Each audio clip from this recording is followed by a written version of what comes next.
Hello there, this is me, Ansh Pandey, and you are watching One India English. Recently, in a big development, India and Iran inked a significant long-term agreement in Tehran, solidifying India's operation at the Chabahar port, which is in Iran. The deal, witnessed by Indian Port and Shipping Minister Sarbanan Sonowal and his Iranian counterpart Mehrdad Bashpras, included a $250 million credit line from India for the infrastructure development around the port. This agreement, valid for 10 years and extendable thereafter, replaces a previous pact which was signed in 2016, focusing on India's operation at the Shahid Beheshti terminal. This renewal comes after 3 years of intensive negotiations and addresses previous hurdles, notably a clause concerning arbitration. India's Ports Global Chabahar Free Zone Company, which is a subsidiary of India's Global Ports Limited, is currently going to manage this terminal. Under the new contract, the company from India will now invest $120 million to enhance the terminal's infrastructure. This investment will also cover the procurement of various equipment essential for port operations, including cranes and forklifts. With this agreement, now India can connect to Europe, completely bypassing Pakistan. India can also establish trade via the port of Iran to the Europe, also avoiding Pakistan. For years, India has been pursuing a deeper trade with Middle East, Central Asia and even Europe. However, India has consistently failed to establish routes for its benefit because of the geographical concerns. Pakistan has always been an obstruction in the construction of road and rail routes in every instance. Furthermore, the air routes have always been expensive, so India never opted for that. The rivalry between India and Pakistan is the primary reason why these attempts always fail. But with this agreement, India has likely fixed that problem. Also, Chabahar's significance as a regional hub is going to increase because now it will directly connect India to Afghanistan, Central Asia, Eurasia, and even Europe. This move is indeed strategic, and at a time when China is increasingly showing interest in investing into Iranian ports. Chabahar's location offers an alternative route for shipping, bypassing the Persian Gulf and Strait of Hormuz, which is crucial given the geopolitical sensitivities as of now. Despite facing challenges such as jurisdictional issues related to arbitration, this agreement marks a very big development in the Indo-Iranian relations.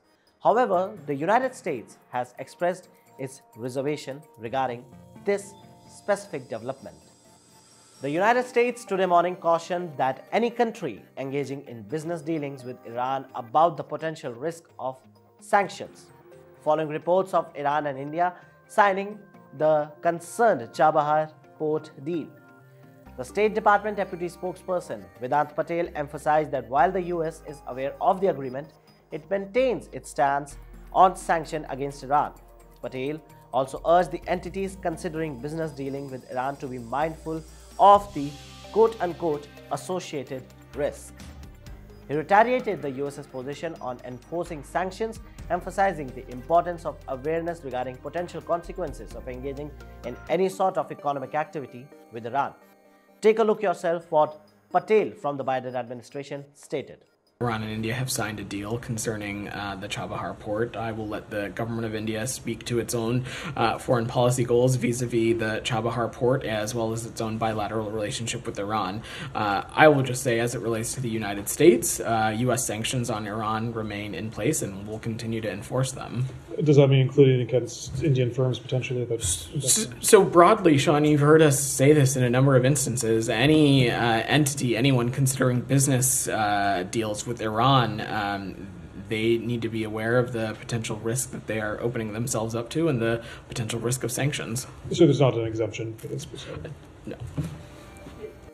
The Biden administration is pretty adamant that Iran will not be permitted to restore its economic dominance because Iran seeks to advance first its nuclear program and assert its regional power in West Asia, also known as the Middle East. This is the rationale behind why the former US President Donald Trump imposed sanctions, which indeed hurt Tehran. But in recent times, Iran has been openly challenging the United States under the Biden administration, especially after the war in Ukraine and more so after a total war between Israel and Gaza. Iran, with its proximity to countries like India and even Russia, has been making news lately with its significant developments.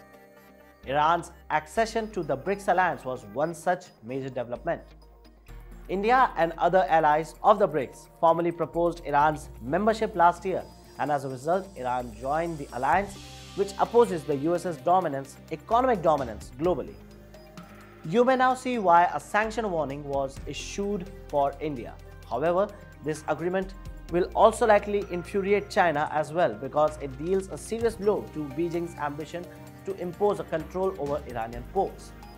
And for this reason only, the India-Chabahar port agreement is causing concern to the superpower and even the major powers which eyes to assert dominance globally.